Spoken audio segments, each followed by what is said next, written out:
Deixa eu aproveitar aqui, Jorge, uma notícia da semana, né? E algumas perguntas que chegaram também, pedindo para que você pudesse comentar em relação à questão do desencarne, da desencarnação da rainha da Inglaterra, Elizabeth. Mas aproveitar para falar também, Jorge, de desencarne de personalidades. Como é que é esse processo? Como é que fica esse espírito?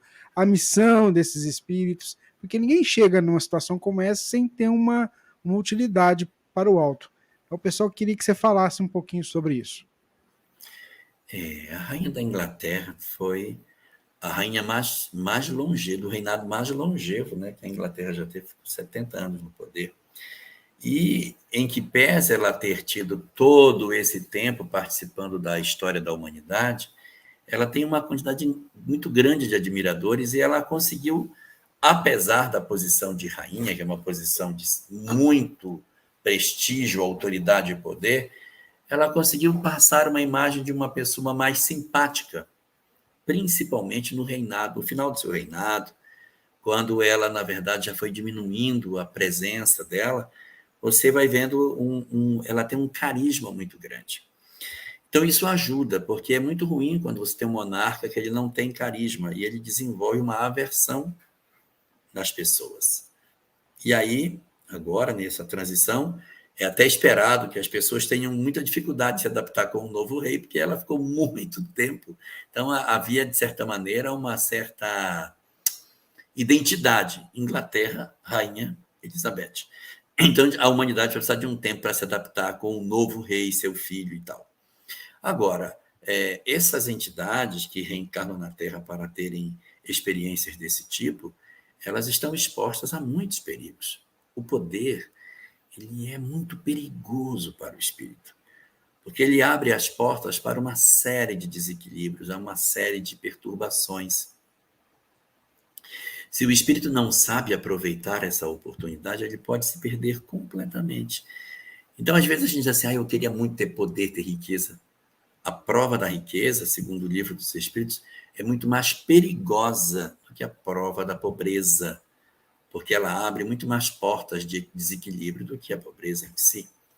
Então, a rainha, ela acabou realizando um trabalho em que agora vai se iniciar a avaliação pela própria consciência dela do que de fato ela teria realizado na Terra.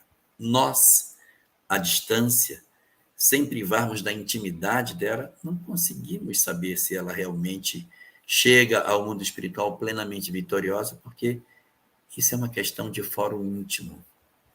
Nós nem não imaginamos o que a gente vai apresentar sobre isso.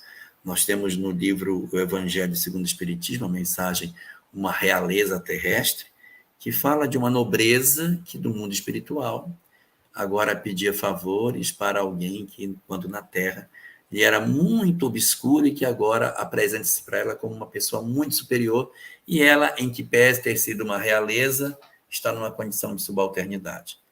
E no livro O Céu e o Inferno, nós temos a Condessa Paula, que era uma nobre, era uma mulher da nobreza, era condessa, que desencarna numa condição espiritual maravilhosa, o que mostra para nós que não é porque a pessoa teve poder que obrigatoriamente ela está ruim no mundo espiritual, mas sim o que foi que nós fizemos com a oportunidade que nos foi concedida. A humanidade agora está experimentando uma transição.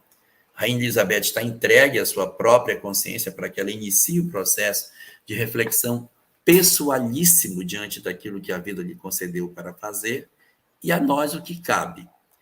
Refletir que, mesmo as rainhas, por mais longevas que sejam suas existências, um dia chegará o momento de prestar contas com a nossa própria consciência.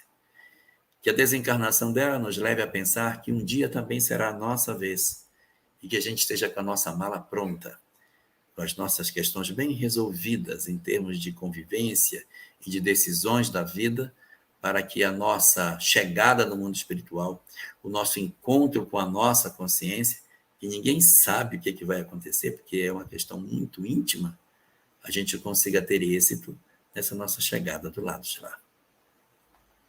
Muito bem, Jorge, ouvintes. Ó, uma dica aí para você que quer pesquisar sobre isso, vai lá no Kardecpedia, por exemplo, e digita lá a palavra rainha, vai aparecer um punhado de opção em que esse termo rainha E tem a foi rainha, tem a rainha de Ude também no Céu e Inferno. isso, Se exatamente. Então, apresentava toda andrajosa, uma empáfia danada, isso, mas a roupa toda rasgada. isso mesmo. E aí a gente vai ver que Kardec usou também muito material na revista Espírita, né? Então, se é possível você digitar lá rainha, faz a pesquisa, vai trazer para você alguns tópicos. E aí, nessa brincadeira aqui, eu estava lembrando, né, Jorge, tem também no Evangelho segundo o Espiritismo, né, uma mensagem ensinada por uma rainha, só que é da França, né? Assim, Bacana, uma mensagem linda.